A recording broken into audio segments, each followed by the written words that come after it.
بسم الله الرحمن الرحیم.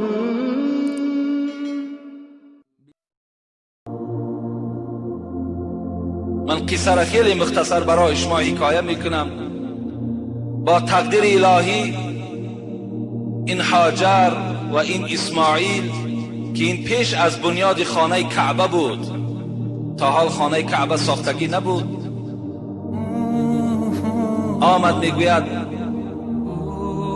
در مکه مکرمه، در این جایی که خانه کعبه بنیاد شده است، اینجا هاجر و اسماعیل باقی ماند در یک بیابانی که نه آب بود و نه خوراکه بود و نه زیست زندگی بود.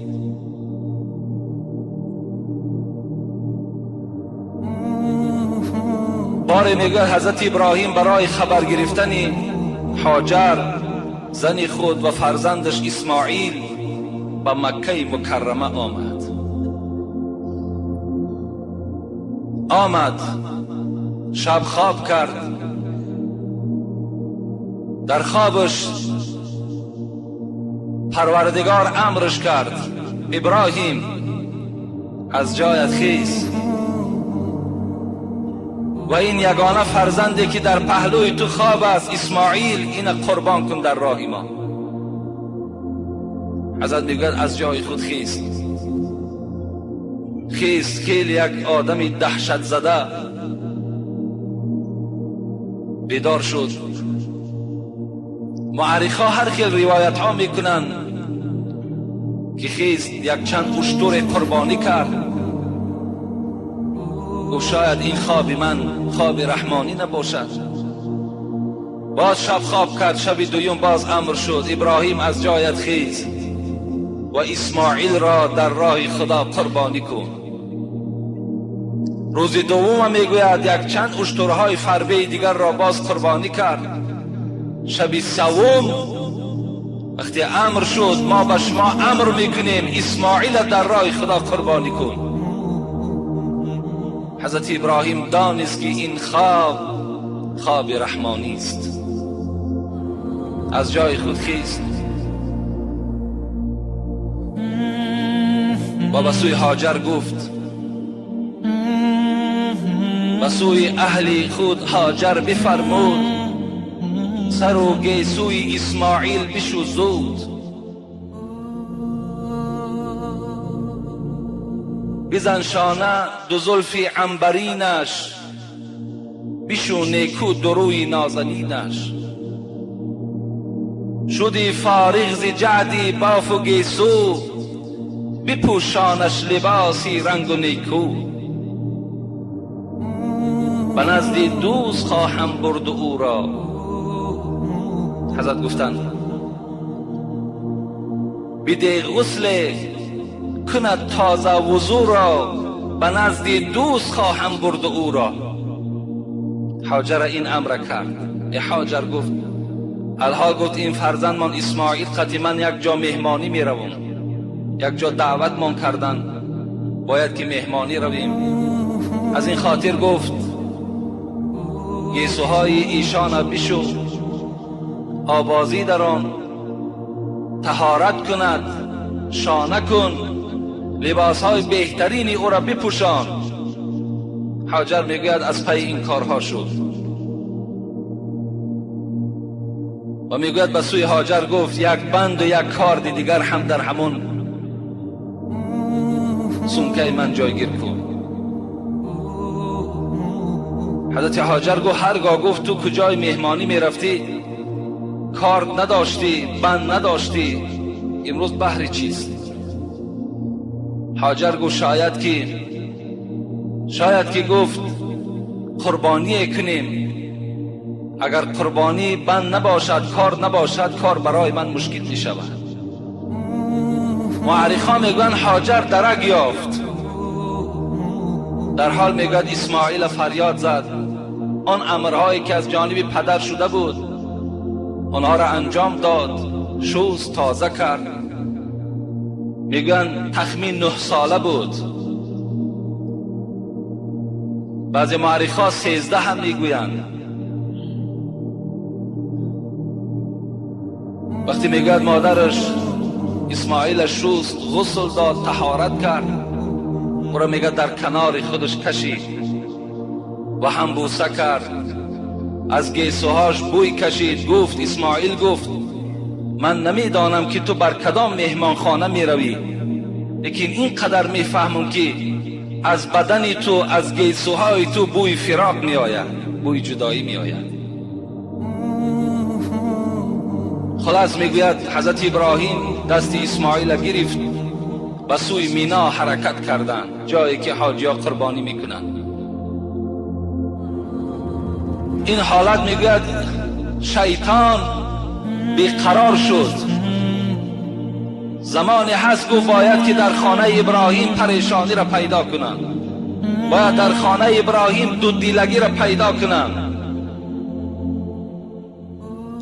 گفت از هاجر سر بکنند، زیرا که زن خیلی ضعیف ایمان می شود و مادر همه وقت مایل به سوی فرزند دارد. برای وسواس کردن هاجر برای من خیلی آسان است. و ندانست که هاجرم آدمی مسلمان بودن، اونا هم خدا ترس بودن.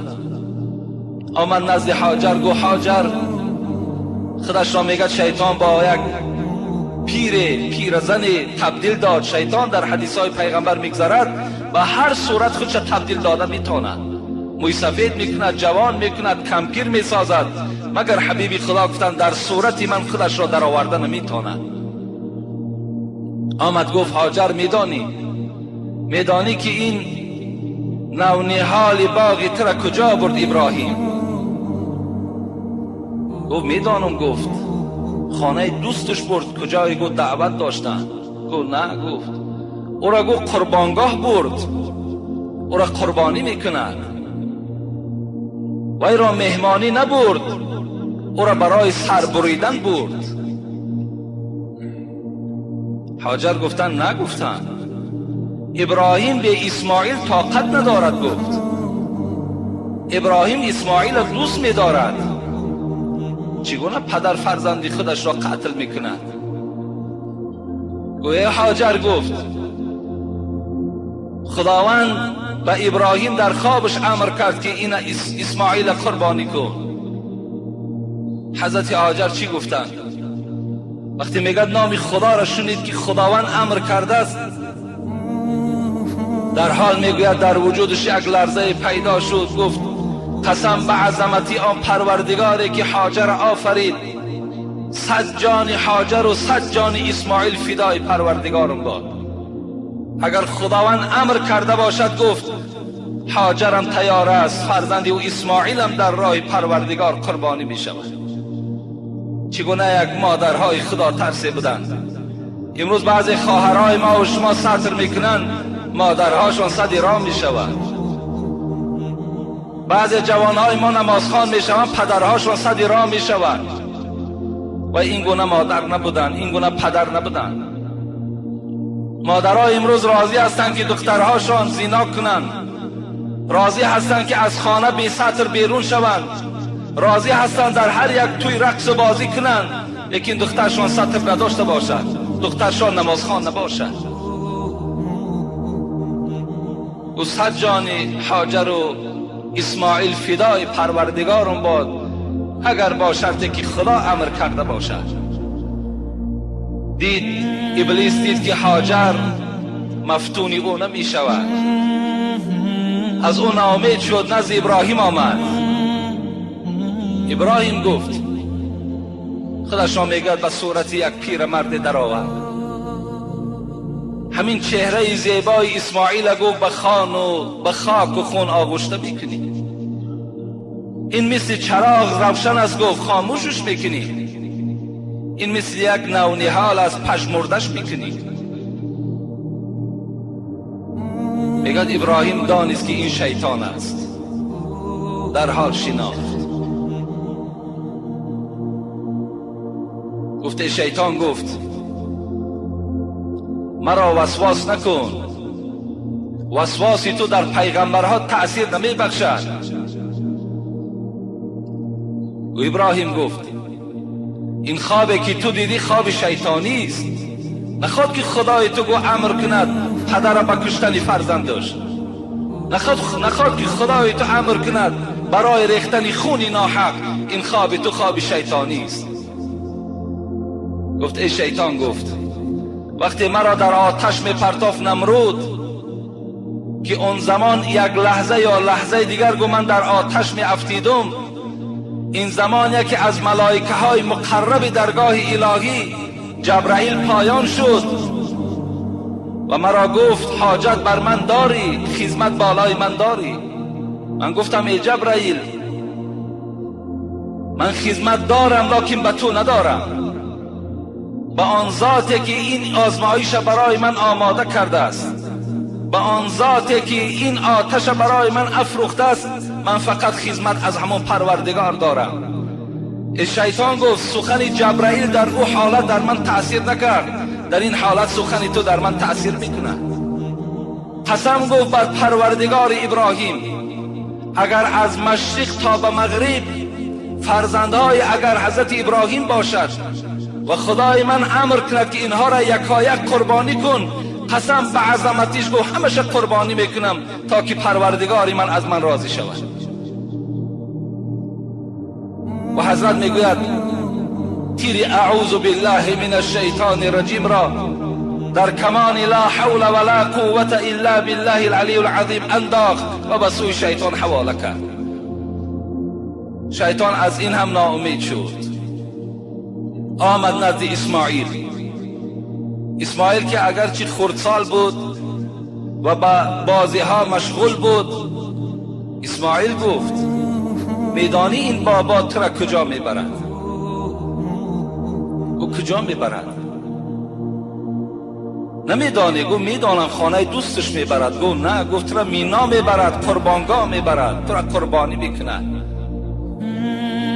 او چگونه پدر گفت فرزندش را قربانی میکرده باشد؟ گریز گفت، از نزد این پدرت گریز گفت، الحال وای بند دارد، کار دارد، برای تو گرفته است.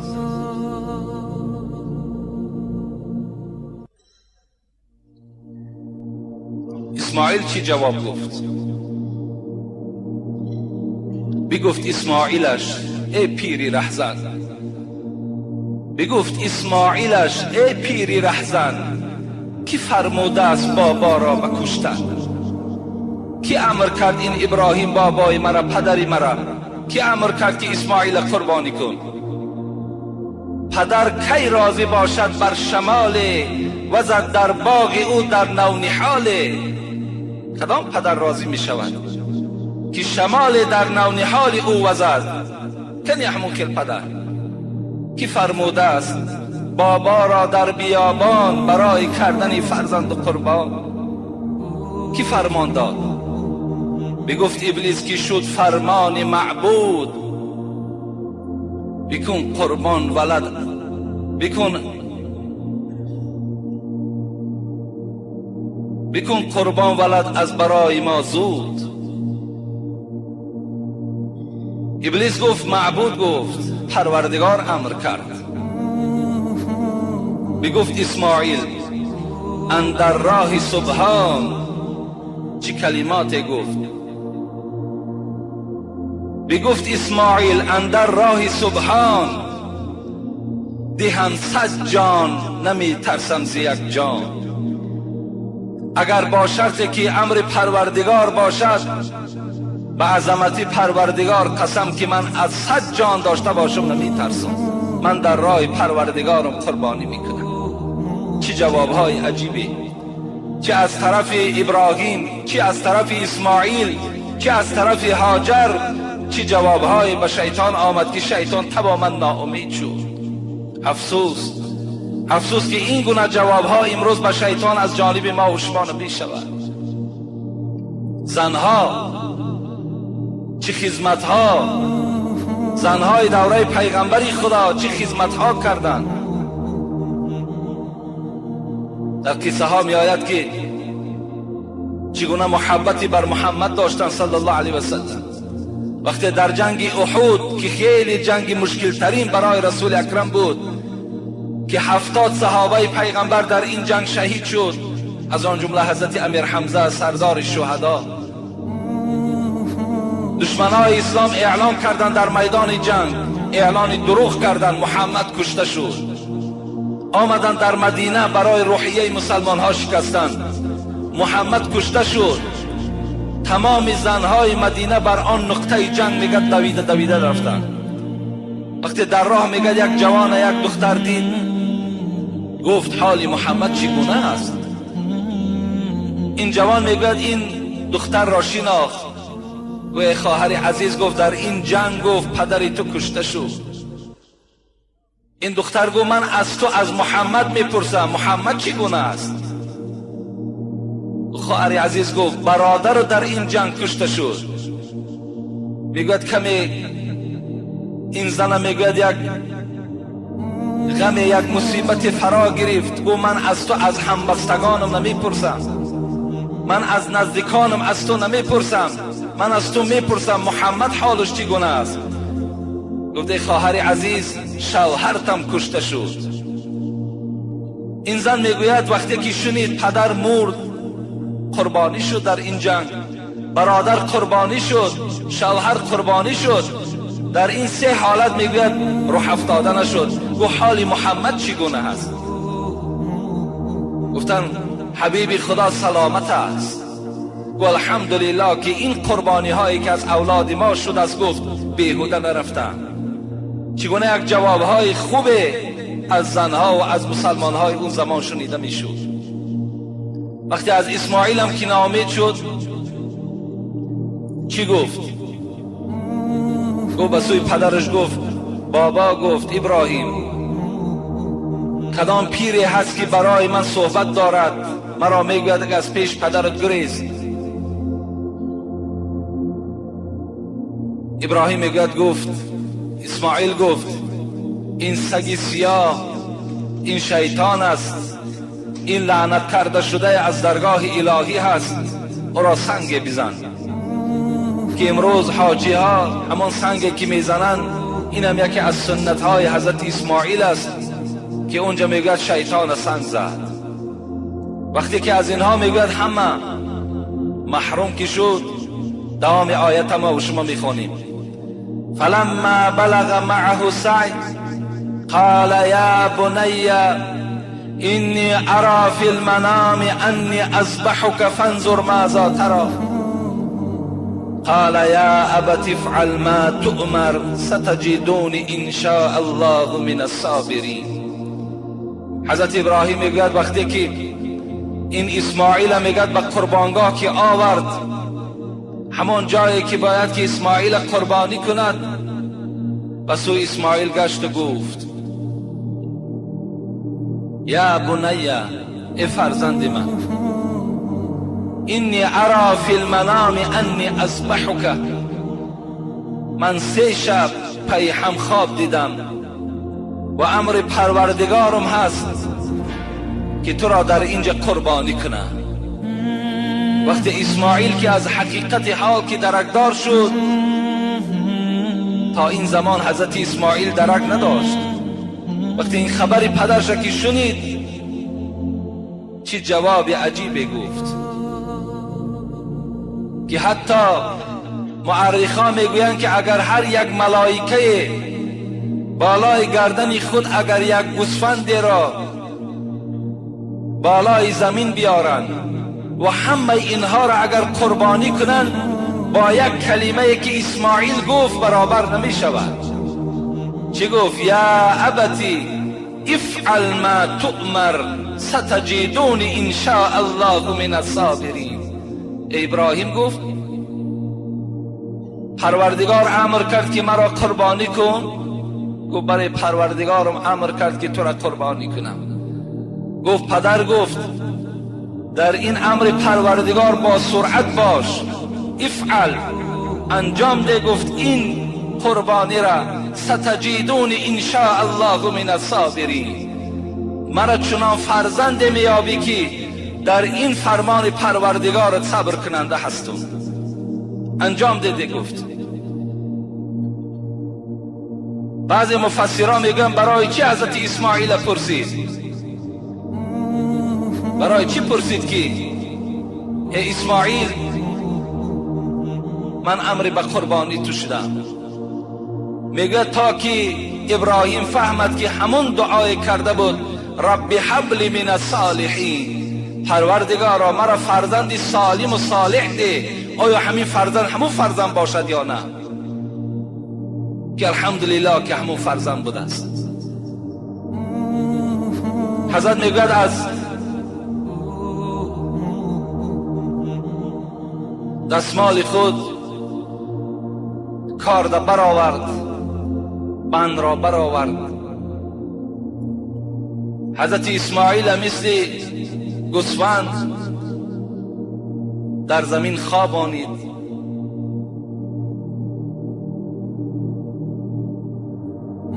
وقتی خواست به قربانی آغاز کند از اسماعیل پرسید فرزند من، گفت یگان وصیت داری؟ گفت پدرجان، گفت 3 وصیت دارم. گفت جان من، گفت خبر ده چی وصیت ها داری؟ گفت یکم وصیت من همین است که الحال، گفت وقتی به قربانی شروع میکنی دست و پای مرا مستحکم ببند.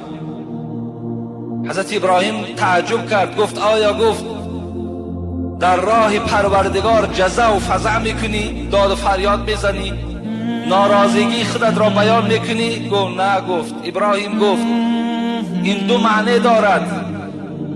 یکم این که وقتی کارد در این بدن ضعیف من میرسد، این بدن نازک من به اختیار دست میزند، پا میزند، شاید که این دست زدن من، پا زدن من علامتی بی صبری مرا در نزد پروردگار نشان دهد و خداوند مرا از دفتر صابران خط زند.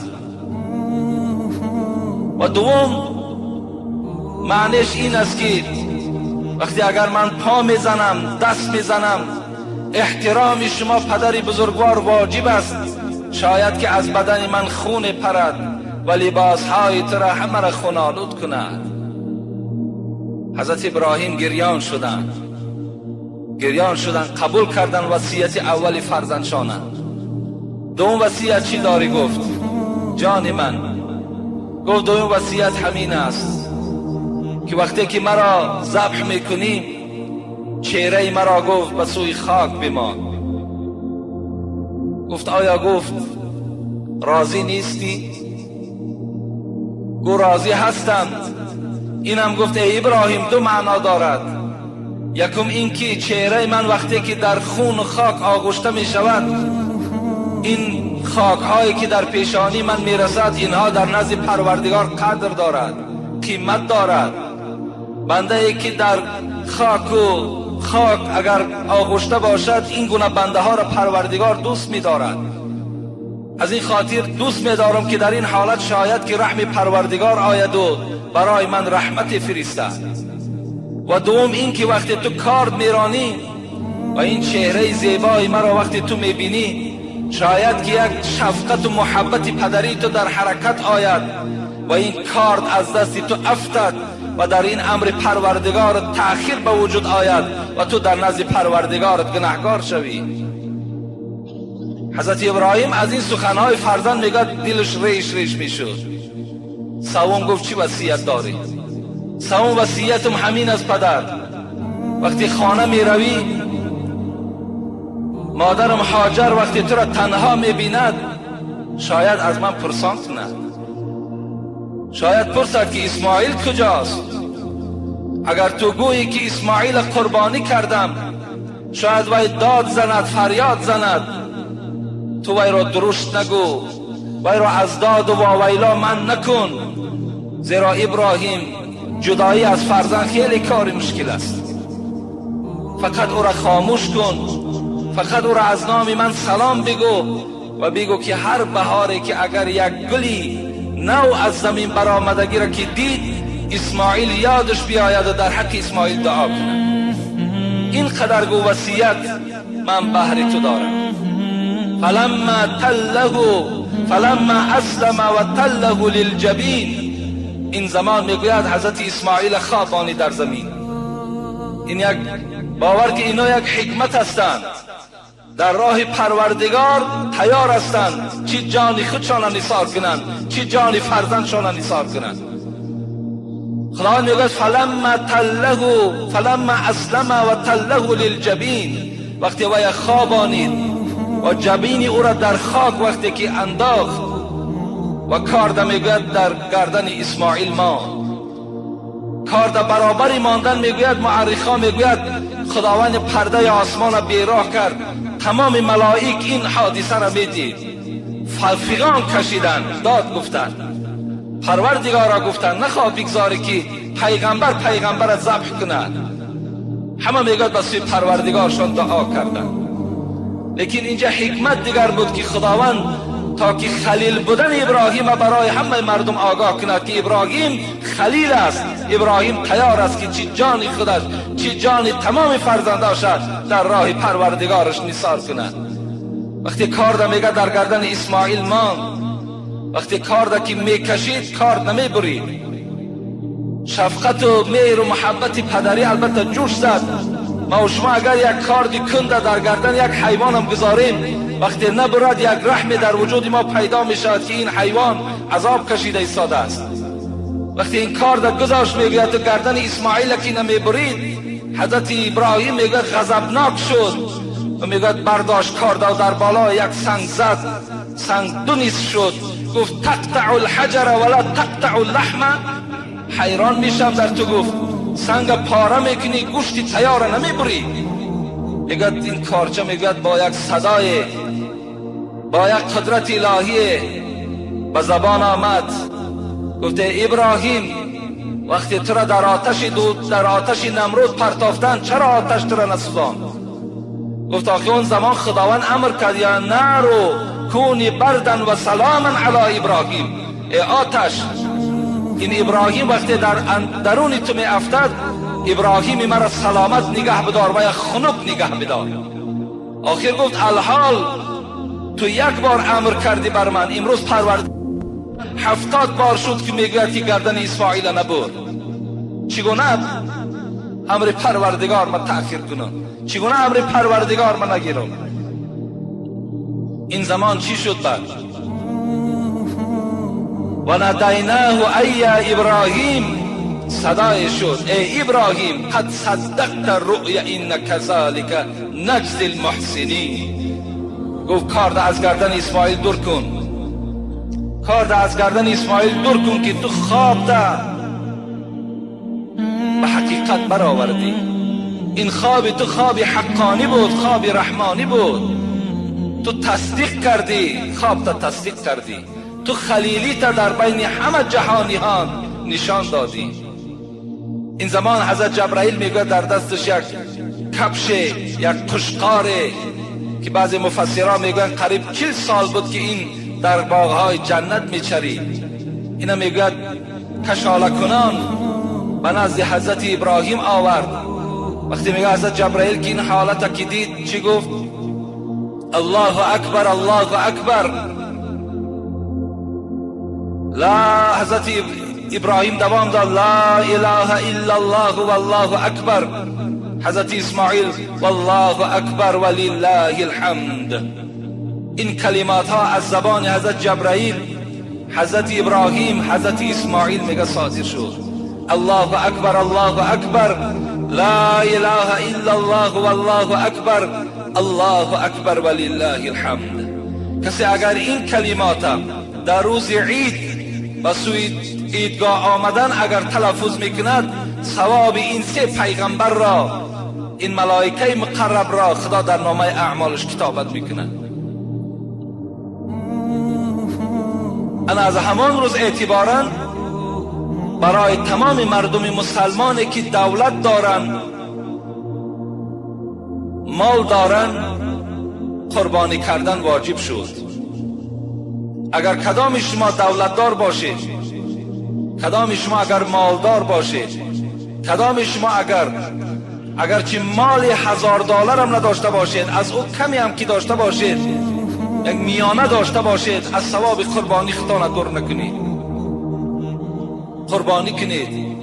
انشاءالله پیغمبر خدا حدیث های فراوان دارد که هر کسی که در دنیا قربانی میکند این قربانی برای او در روز قیامت چیزی سواره می شود.